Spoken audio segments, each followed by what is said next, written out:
연세가 드신 분들일수록 더욱 그렇게 생각하시리라 비웃겠습니다. 우리가 세상을 살면서 우리의 마음을 설레게 하고 심장을 뛰게 하는 단어들이 있습니다.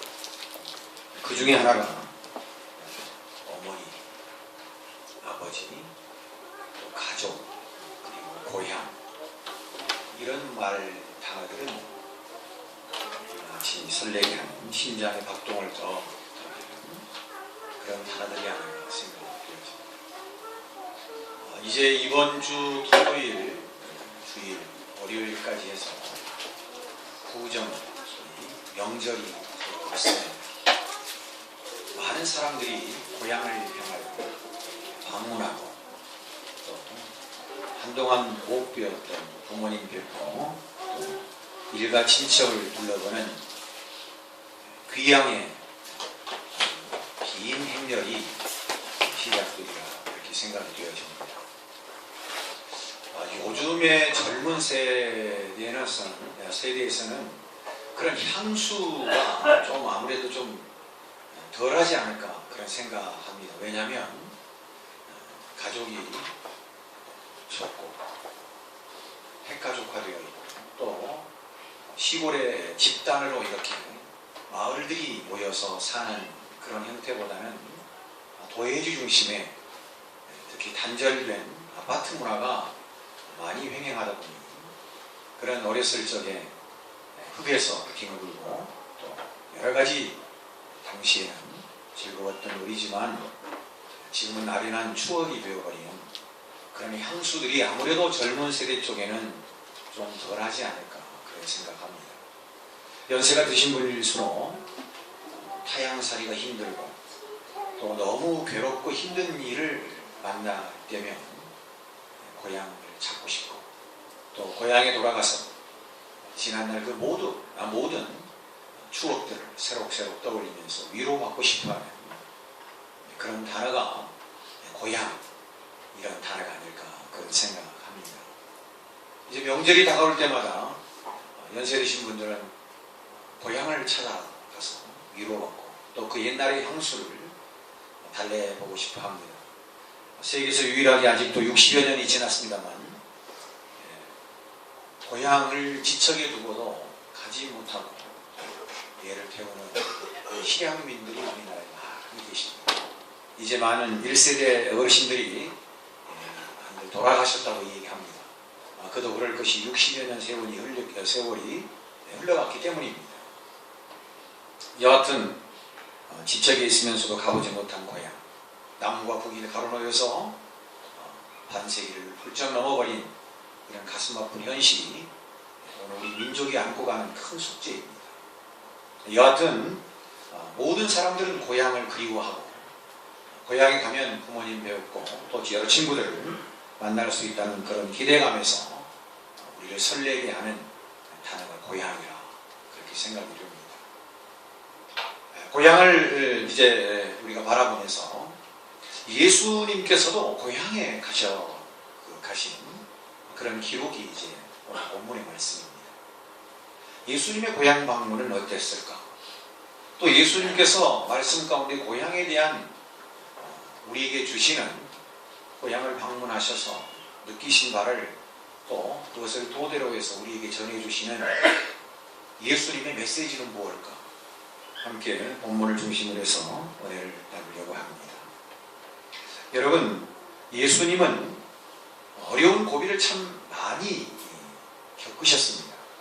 물론 종국의 십자가에서 말로 할 수 없는 큰 아픔 속에서 돌아가셨지만 그 이전에도 예수님 태어나실 때 우리가 아시는 대로 헤롯이라는 왕이 예수님이 그 오신 탄생하신 시점을 중심으로 해서 어린아이들을 다 죽이게 하고 그것 때문에 예수님이 피신을 하시게 되는 그런 상황, 또 끊임없이 사람들이 돌로 예수님을 쳐 죽이려고 하는 그런 상황, 이런 일들이 예수님에게 많이 있었습니다. 그런데 오늘 누가복음 4장 16절에서 30절 내용을 보면 예수님께서 고향에 가셨는데 거기서 또 한 번 죽을 뻔한 그런 사건이 오늘 본문의 내용입니다. 내용을 살펴보면 이런 내용입니다.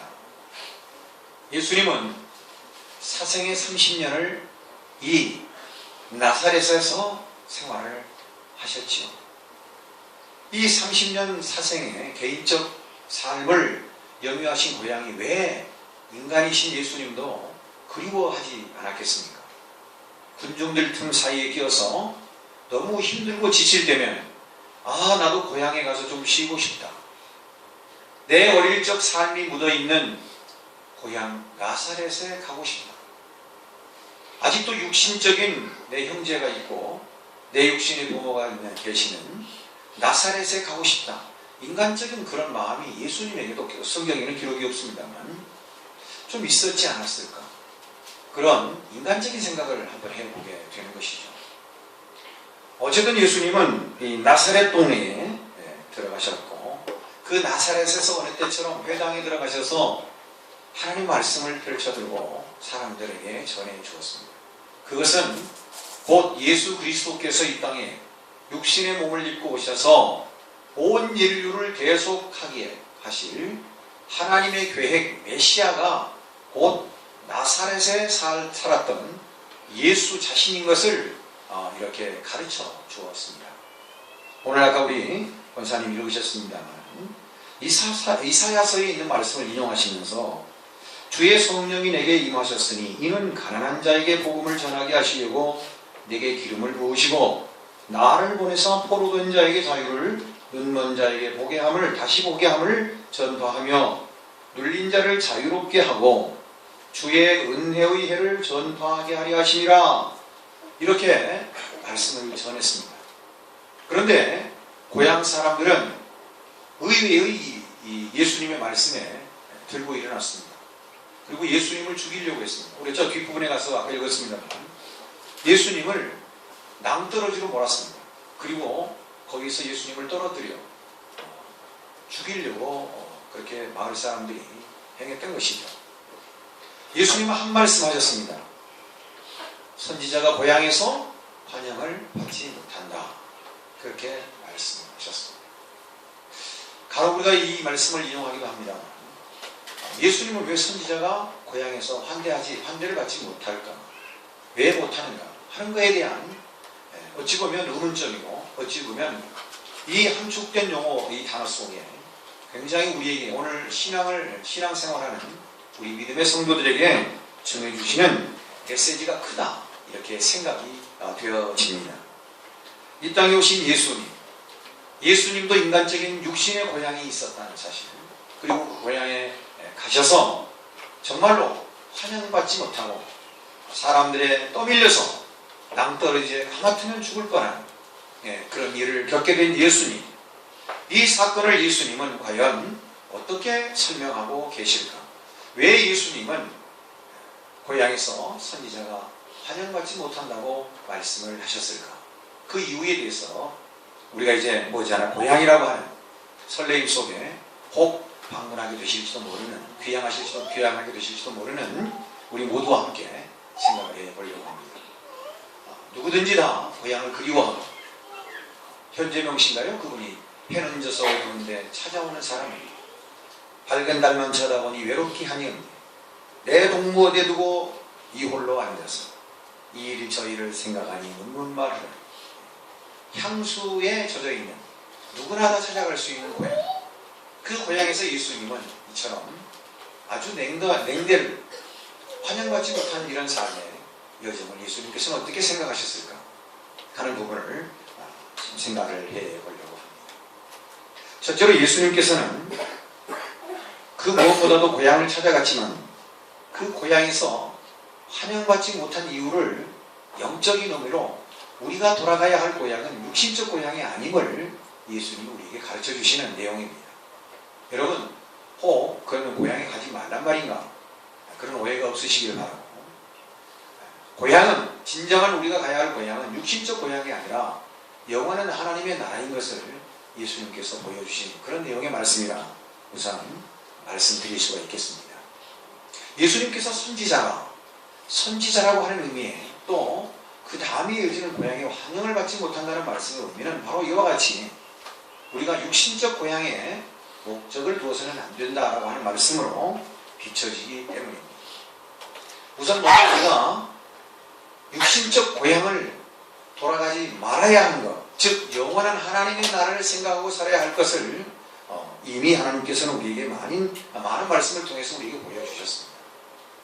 여러분, 오늘 아침 새벽에도 제가 민수기서 11장을 공부하면서 말씀드렸습니다만, 이스라엘 백성들은 틈만 나면 아주 작은 어려움만 와도 늘 그랬듯이 다시 우리를 애국으로 돌려달라고 모세에게 그랬고 하나님께 그렇게 부르짖었습니다. 민수기 11장에 보니까 얼마나 힘이 들었는지, 여러분, 하늘에서 새벽에 이슬과 함께 만나가 떨어졌습니다. 만나는 그 의미가 이것이 무엇인고 그런 뜻입니다. 만나. 근데 성경에 보니까 가시 같고 형식은 형태는 진주처럼 생겼다고 그랬어요.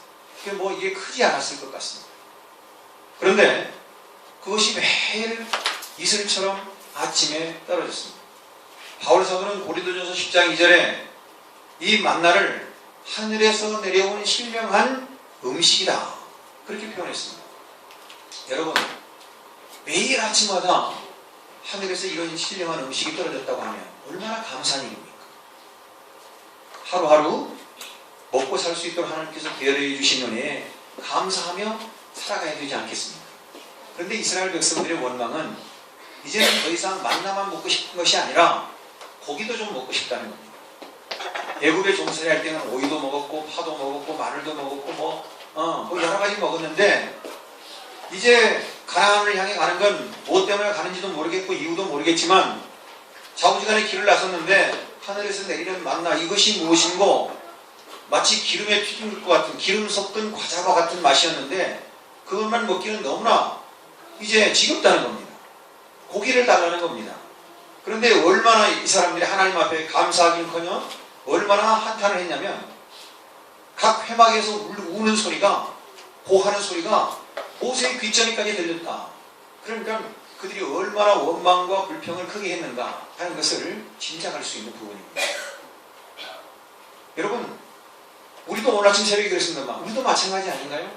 우리가 성경을 알고 있기 때문에 그렇지 우리가 모른다면 우리도 얼마든지 그렇게 할 수 있는 소지가 있어요. 그렇잖아요? 감사하는 것보다는 여러분 어떻습니까? 사람 관계도 그렇잖아요? 네. 9번은 이렇게 하다가 한 번 잘못하면 9번 잘한 것보다는 한 번 잘못한 것을 평생 생각하고 사는 것이 우리 인생사 아니겠습니까? 그렇잖아요.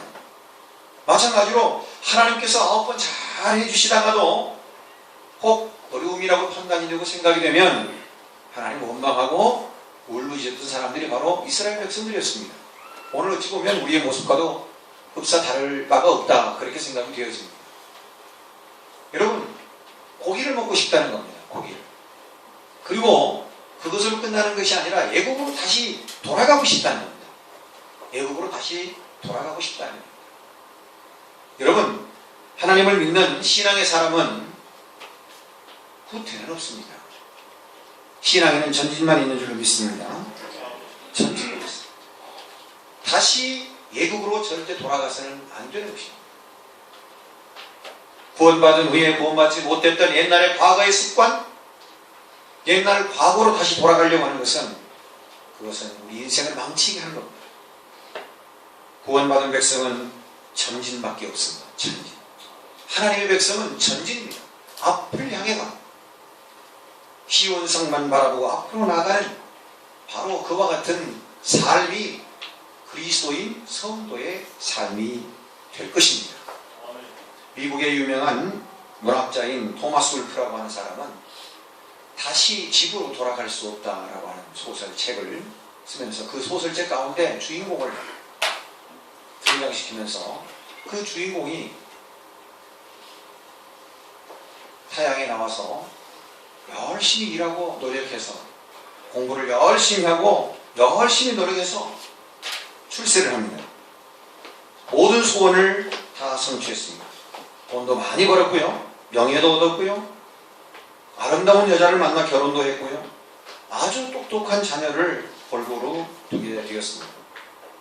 자기가 생각하고 판단할 때에 자 이만하면 금의 환향이다. 그래서 고향에 돌아가면 나를 굉장히 환대해주고 나를 반겨줄 것이다 생각하고 자기 고향 애쉬빌로 돌아가기로 마음을 작정하고 고향에 가는 열차를 탔습니다. 막상 고향에 가보니 모든 것이 변했습니다. 기차에 내리는 순간부터 그는 당황하고 크게 실망합니다.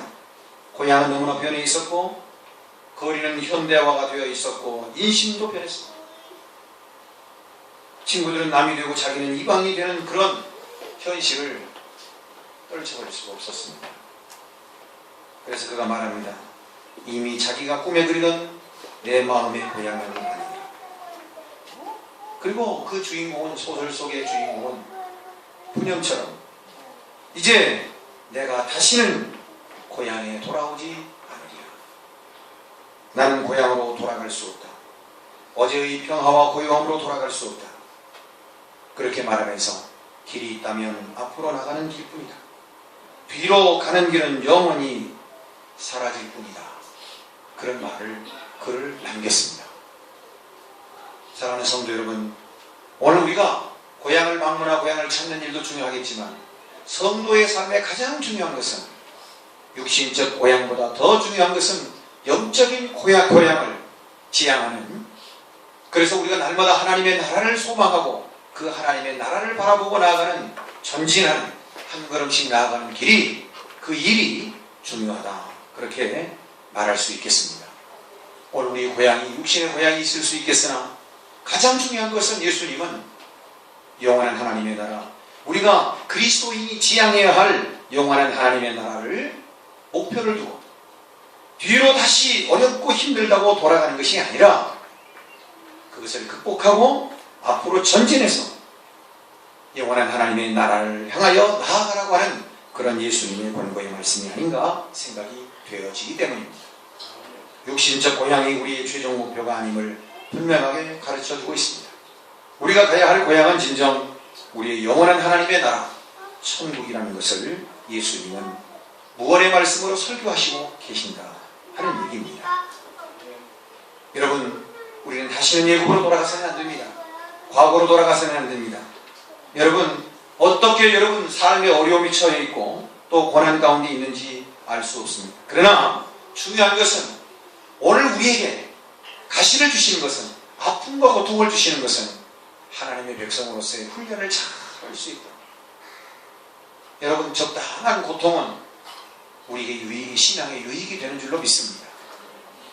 여러분, 울릉도에서 잡은 오징어가 서울까지 산채로 이송을 하려고 하니까 뭐 여러분 잘 아시겠지만 자꾸 오징어가 이동하는 중간에 죽는다는 거예요.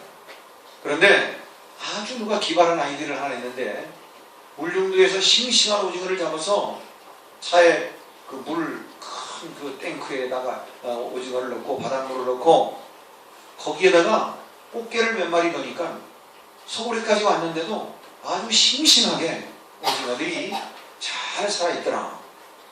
아주 기발한 아이디어를 발견했습니다. 그것은 서로 꽃게는 오징어를 잡아먹기 위해서 끊임없이 쫓아다니고 오징어는 잡혀먹지 않기 위해서 열심히 도망치다 보니 서울까지 아주 싱싱하게 그렇게 살아서 오징어가 서울까지 이송이 되더라는 겁니다. 여러분, 때로는 오늘 우리가 누구에게 말할 수 없는 아픔이 있고 고통이 있을지라도 하나님께서 나의 군더더기의 모든 믿음의 불순물을 제거하고 하나님의 사람으로 훈련하시기 위해서 오늘 우리에게 작은 고난을, 고통을, 아픔을 주신다 생각하시고 그것을 뛰어넘는 극복의 귀한 믿음의 소유자들이 되시기를 축원합니다. 어떤 어려움에 부딪혀서 자꾸 뒤로 돌아가려고 하면 그것은 하나님의 사람은 아니라 하나님이 우리에게 주신 훈련의 방법, 훈련의 목표를 상실한 사람만이 되돌아가려고 하는 겁니다. 우리에게 아픔이 있고 고통이 있을 때 그때마다 우리가 엎드려야 할 것은 하나님, 이거 극복할 수 있도록 능력 주십시오. 이거 물리칠 수 있도록 하나님 능력을 주십시오. 이걸 회피할 것이 아니라 하나님이 함께 하시면, 능력을 주시면 분명히 뛰어넘을 수 있습니다. 이런 담대한 우리의 고백이 있을 때 하나님께서는 우리와 함께 하신다는 사실을 믿으시기 바랍니다. 하나님의 백성이 가야 할 구원의 여정이 있다는 사실입니다. 우리의 고향, 향수가 묻어있는 고향으로 돌아가는 것도 중요하지만 그보다 더 육신적 고향보다 중요한 것은 영원한 하나님의 나라, 하나님의 백성이 가야 할 구원의 여정이 있음을 예수님은 가르쳐주고 계신다는 겁니다. 그렇습니다. 세상에 훈련 없이 되는 건 아무것도 없습니다. 구원받은 백성이 받아야 할 훈련, 그 훈련을 잘 극복하고 이겨내야 훌륭한 그리스도인, 성숙한, 성장한 그리스도인이 될 수 있다는 것을 우리 모두가 너무나 잘 아는 사실일 것입니다. 여러분, 히브리서 12장 11절 말씀을 보면 훈련을 잘 받는 자가 어떠한 자인가를 설명하고 있습니다. 때로 우리에게 어려움이 오고 고난이 오면 혹시 이것이 나에게 내리시는 징계가 아닌가, 그런 생각을 할 때가 있습니다. 히브리서 12장 11절에는 무릇 징계가 당시에는 즐거워 보이지 않고 슬퍼 보이나 후에 그로 말미암아 연단을 받은 자들은 의와 평강의 열매를 맺느니라 그랬습니다. 징계가 때로는 힘들고 어려운 것 같지만, 그러나 그것을 연단으로 알고 그 시험과 환난을 극복하면 의와 평강의 열매가 맺혀진다는 사실을 히브리서 기자는 우리에게 설명하고 있습니다. 히브리서는 어떤 책입니까? 유대인들이 유대교에서 기독교로 개종한 사람들입니다. 그러나 그때마다 어려운 상황에 접할 때마다 다시 그들이 유대교로 넘어가려고 하는, 그리스도, 소위 말해서 예수님을 믿는 자들이 어려움이 오고 환난이 오면, 사람을 차보다 고난을 주고 곱밥 핍박을 하면 그때마다 다시 유대교로 돌아가려고 하는, 그래서 히브리서 기자는 오늘 우리에게 징계 같은 고난이 오고 환난이 올지라도 이것을 잘 극복해야 의와 평강의 열매가 맺혀진다는 것을 강조하는 말씀이라 생각합니다. 돌아가서는 안 돼요. 여러분, 제가 언젠가 말씀드렸겠습니다. 과거에 한 임금님께서 마을을 행차하셨습니다. 그런데 다리 밑에 거지들이 모여 있는데 그 중에 유난히 거지 중에 아주 특출한 거지가 눈에 한 사람 띄었습니다. 아무리 봐도 임금님이 왕자도 없고 다음 후계자를 삼을 만한 사람을 찾던 중에 저 정도면 괜찮겠다 싶어서 거지를 불러오게 하고, 그리고 그를 데리고 궁궐 안으로 들어갔습니다. 그리고 목욕을 시키고 왕자가 입는 옷을 입히고 궁궐 안에 법도를 배우도록 했습니다. 그런데 왕자의 훈련을 받고 있는 이 거지는 공부를 시키고 훈련을 받을 때는 열심히 하는 것 같다가도 어느 순간만 되면 뛰쳐나가서 깡통을 옆에 차고 두들기고 한 푼 줍소, 두 푼 줍소, 옛날에 그 습관을 못 버리고 계속해서 날마다 그렇게 하는 거예요. 여러분 상상해 보십시오. 임금이 궁궐 안에 거지를 내려다가 왕자로 책봉하면 이건 얼마나 감사, 감격, 성은이 망극하옵니다 아니겠어요? 그런데 이 거지는 훈련 받다 말고 틈만 나면 나가서 깡통을 옆에 차고 한 푼을 달라고 외치면서 각설이 타령을 외치면 여러분 어떻게 하겠습니까? 우리가 임금이라면 어떻게 하겠습니까? 사랑하는 성도 여러분, 오늘 우리는 구원받은 백성입니다. 여러분, 어떤 상황이 와도 우리는 하나님 말씀을 묵상하면서 할 수 있어, 하나님이 도와주시면 할 수 있어, 내게 능력 주시는 자는 내가 모든 일을 할 수 있느니라, 나의 힘이 되신 여호와여 내가 주님을 사랑합니다, 할 수 있거든요. 무슨 말이냐, 믿는 자에게 능치 못함이 없느니라. 하나님의 말씀을 우리의 입술을 통해 고백하면서 담대하게 앞으로 전진을 해가시는 성도 되시기를 축원합니다. 어떤 어려움이 있어도 애국으로 다시 돌아가서는 안 돼요. 애국으로 다시 돌아가서는 안 돼요. 우리의 삶의 중요한 길입니다. 여러분 롯을 보십시오. 아브라함과 조카 롯은 요단강을 바라볼 때 너무 기름지고 좋은 곳이어서 롯이 택했지만 그 땅은 머지않아 소돔과 고모라가 되었습니다. 하나님께서는 그나마 롯을 사랑하신 롯의 가족을 다 내보냅니다. 유황불의 심판을 어떻게 견디겠습니까? 롯과 롯의 가족을 내보내면서 절대 뒤를 돌아보지 말았습니다. 그러나 성경에 기록되어 있지 않지만 여자는 욕심이 많은 존재인지 노새 처 부인은 뒤를 돌아봤습니다. 그리고 성경이 말씀에 기록된 것처럼 소금 기둥이 되고 말았습니다. 뒤를 돌아봐서는 안 돼요. 여러분, 어떠한 일이 있어도 마음의 옛 고향, 육신의 옛 고향을 다시 돌아가서는 안 될 것입니다. 우리는 앞으로 전진해가고 앞으로 향하여 나아가는 길만 신앙의 참다운 모습인 것을 꼭 기억하시기를 바랍니다. 우리가 걸어가야 할 목표는 육신의 고향이 아닌 영적인 가나안이요 영원한 하나님의 나라인 것을 믿으시기를 바랍니다. 사랑하는 전 두 번째입니다. 두 번째는 돌아갈 수 없는 것은 율법으로 돌아가서는 안 됩니다. 율법적 사고의 틀로 돌아가서는 안 됩니다. 율법적 사고의 틀은 뭡니까? 성경에서 말씀해 주시는 대로, 즉 자기 자신을 내세우려고 하는 겁니다. 내가 못했으니까, 내가 이만한 선한 삶을 살았으니까, 내가 이 정도 했으니까 자기 자신을 내세우려고 합니다.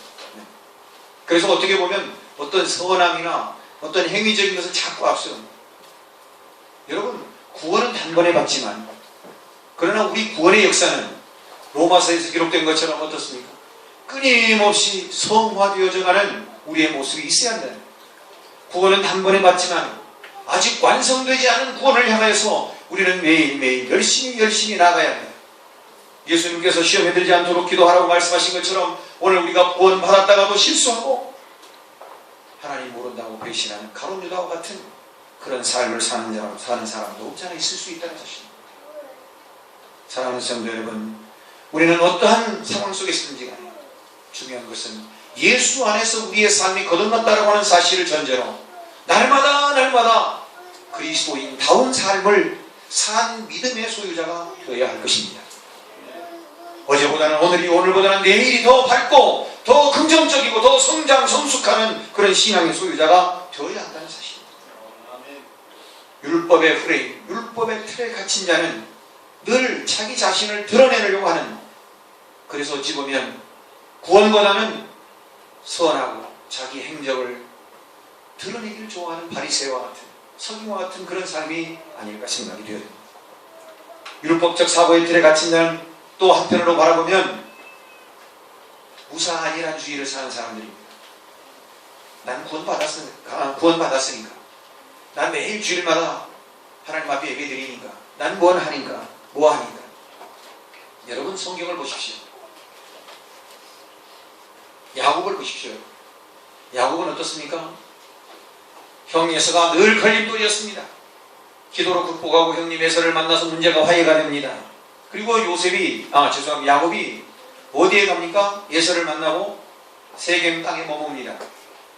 여러분, 살만합니다. 야곱은 재산이 있어요. 부와 명예와 권력 다 잡았어요. 그리고 철천지 원수 같은 자기의 목숨이 위태로운 에서 형님과도 화해가 다 이루어졌습니다. 세상 말로 살만합니다. 가진 것 있고 부러울 것 없고 모든 문제가 해결되었습니다. 원수가 없어졌어요. 살만해요. 마음에 긴장의 끈을 놓았습니다. 야곱에게 시련이 왔습니다. 우리가 잘 아시는 대로 세겜 땅에 야곱은 어떻습니까? 마음을 놓고 그가 있을 때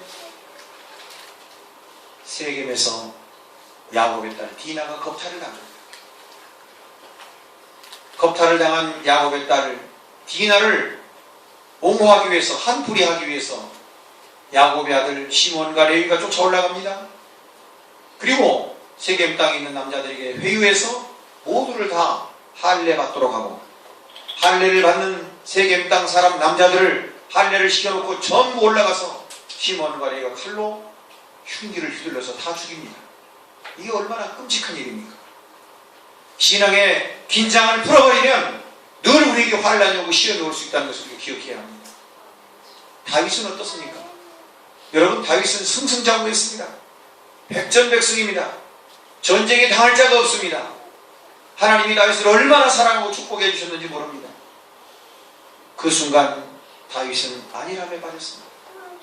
그리고 우리아의 아내 밧세바를 취해서 하나님 앞에 범죄함을, 그리고 나단 선자를 통해서 고통을 당합니다. 여러분, 우리 신앙의 안일함이 큰 문제입니다. 신앙이 아니라면 큰 문제입니다. 늘 깨어있는 신앙으로 나아가시기를 축원합니다. 우리가 종말론적인 신앙을 가지고 살아야 된다는 겁니다. 우리가 잘 아시는 처럼 진짜 신앙은 불굴의 신앙이에요. 어떤 어려움이 있어도 극복하고 이겨라. 그것을 극복할 것만 이기고 그것을 통해서 더욱더 하나님의 사람으로 온전히 되어지는 불굴의 신앙이 진짜 신앙인 줄로 믿습니다. 찬송가 450장에도 보면 이런 찬송이 있죠. 금보다 귀한 믿음은 찬복에 되도다. 이 진리 믿는 사람들 다 복을 받겠네. 불같은 시험 많으나 겁내지 맙시다. 구주에 걷는 그 신이 이기고 남겠네. 찬송 부르며 나가시기를 축원합니다. 금보다 귀한 믿음은 참복에 되도다. 이 진리 믿는 사람들 다 복을 받겠네. 찬양하시고 믿음으로 기도로 승리하시는 여러분 되시기를 축원합니다. 세 번째, 오늘 우리가 돌아갈 수 없는 고향은 육체적 욕심입니다. 욕심. 예수님은 고향을 가셨지만 선지자가 고향에서 환영받지 못한다는 의미의 말씀 중에는 육신적 욕심, 가서 쉬고 싶고 위로받고 싶어 하는 그런 육신적 욕망을 뛰어넘어야 된다는 사실을 말씀하고 계십니다. 우리가 하나님의 은혜로 구원을 받았지만 우리 속에는 아직도 성령의 소욕과 육체의 소욕이 늘 공존하고 있다는 것을 부인할 수 없을 것입니다. 이 둘은 서로 싸우며 자신의 소욕을 따라 살아가라고 우리에게 늘 요구하고 있습니다. 이런 싸움에서 육체의 소욕을 물리치고 성령의 소욕을 따라 살아가는 자들이 바로 오늘 저와 여러분 성도들입니다. 그런데 원수마귀는 계속해서 우리를 시험하면서 육체의 소욕을 따라 살아갈 것을 우리에게 유혹하고 있습니다. 그런 유혹에 빠져들어가서는 안 될 고향으로 돌아가는 성도들이 얼마나 많은지 모릅니다. 사랑하는 성도 여러분, 우리는 새 생활을 시작한 거룩한 하나님의 자녀들입니다. 어떤 상황에서도 다시 돌아가서는 안 됩니다. 제가 지난 수요일인가요? 신앙생활은 자전거 타는 것과 같다 말씀드렸습니다. 자전거는 가만히 있으면 넘어집니다. 자전거는 후진이 없습니다. 페달을 밟아서 앞으로 전진할 때 자전거는 나아갑니다. 여러분 기도의 페달을 밟으시고 찬양의 페달을 밟으시고 말씀으로 묵상하면서 전진하는 저와 여러분 되어주시기를 축원합니다. 그렇다면 우리는 어떤 길을 가야 하겠습니까? 에덴 동산에서 아담과 하와가 쫓겨나고 다시는 에덴 동산에 들어올 수 없도록 막았습니다. 가시밭길 같은 험한 광야이지만 아담과 하와는 이제 손잡고 스스로 앞길을 개척해 나가야만 하는 그런 운명이 되어졌습니다. 세상적 표현으로 빌자면 주사위는 던져졌습니다. 이제 오늘 우리는 영원한 하나님의 나라를 향하여서 나아가는 전진만이 있을 뿐입니다. 어떤 상황에서 여러분 좌절하지 마시기를 바랍니다. 어떤 상황에서 여러분 굴복하지 마시기를 바랍니다. 늘 여러분 입에서 하나님의 말씀이 떠나지 않기를 축원합니다. 늘 여러분의 입술에서 하나님을 찬양하는 찬양이 떠나지 않기를 축원합니다. 사랑하는 성도 여러분, 모든 사람들이 힘들고 어려울수록 진가를 발휘하는 사람이 있다면 그리스도입니다. 많은 사람들이 어렵다고 하면 할수록 그 진가가 두드러지게 나타나는 것은 바로 오늘 그리스도인의 삶의 모습일 것입니다. 이것이 우리에게 주시는 하나님의 놀라운 은혜입니다. 예수님께서 누가복음 9장 6절 62절에 보니까 제자들을 부르시고 제자들 중에 한 사람이 찾아와서 예수님께 말씀합니다. 주님, 이제 예수님을 따라 나서면 예수님의 제자가 되는데 예수님의 제자가 되기 전에 가서 집에 가서 제가 부모님께 말씀을 여쭙고 오겠습니다. 이제 예수님을 따라가면 당분간 부모님도 뵙지도 못하고 예수님의 제자로서 삶을 살게 될 것인데 잘 계시라, 평안히 계시라. 인간적인 측면에서 보면 얼마나 이게 효자고 정확하게 말하면 당연한 도리 아니겠습니까? 그런데 예수님께서는 말씀하십니다. 손에 쟁기를 잡고 뒤를 돌아보는 사람은 하나님 나라에 합당하지 않다. 쟁기를 잡은 사람은 한 번 보고 같이 갈아야 된다 하는 말씀을 해주신 것이죠. 오늘 우리의 신앙의 삶도 같다고 저는 생각합니다. 일단 쟁기를 잡았다면 한번 보고 전진해 가듯이 예수를 믿고 구원받은 백성은 앞으로 또 앞으로 나아가는 것입니다. 어렵고 어렵고 힘들 때마다 주의 이름을 부르고 기도하고 힘들고 어려울 때마다 찬양을 부르고 나의 힘이 되신 여호와여 내가 주님을 사랑한다고 고백하는 저와 여러분이 되어야 할 줄로 믿습니다. 마태복음 6장에 무엇을 먹을까 무엇을 입을까 무엇을 마실까 염려합니다. 하늘의 천부께서 너에게 필요한 것을 다 알고 계신다 말씀하셨습니다. 하나님이 모르시는 분이 아니십니다. 그러므로 오늘 우리는 앞을 보고 영원한 우리의 영적인 고향인 가나안 땅 하나님의 나라 천국을 향해서 오늘도 내일도 또 전진해야 할 줄로 믿습니다. 이 땅의 삶은 유한합니다. 영원한 하나님의 나라를 바라보면서 우리의 육신의 고향을 그리워하듯 우리의 육신의 고향의 향수를 흠뻑 우리가 그리워하는 것처럼 영원한 하나님의 나라 가나안을 우리 마음속에 든든히 세워서 그 하나님의 나라를 갈망하고 소원하며 한 걸음씩 한 걸음씩 어떤 어려운 상황도 극복해가면서 승리하시는 저와 여러분 되시기를 축원합니다. 사랑의 아버지 하나님 감사합니다. 명절이 다가옵니다. 모든 사람들이 고향으로 돌아가고 싶어합니다. 고향은 향수가 있기 때문입니다. 그러나 예수님께서 나사렛 고향에 방문해 가셨지만 고향은 더 이상 고향이 아니었음을 예수님을 죽이려고 하는 그 사람들을 향하여 선지자로 고향에서 환영받지 못한다라고 하는 말씀으로 우리에게 주시는 귀한 메시지를 우리가 함께 나눴습니다. 인간의 육신의 고향이 왜 그립지 않겠습니까? 그러나 오늘 믿는 믿음의 사람은 귀한 성도의 삶은 하나님의 나라 영원한 영적인 고향을 사모해야 할 자리인 것을 예수님이 가르쳐 주신 줄로 믿습니다. 아버지 하나님 이 땅의 삶도 중요하지만 영원한 하나님의 나라를 우리 마음속에 품고 소망하면서 오늘도 아무리 힘들고 어려운 일이 있을지라도 한 걸음씩 한 걸음씩 담대함으로 한 걸음씩 전진하여 승리하는 축복의 성도들 되게 하여 주옵소서. 거룩하신 예수님 이름 받들고 기도드립니다. 아멘.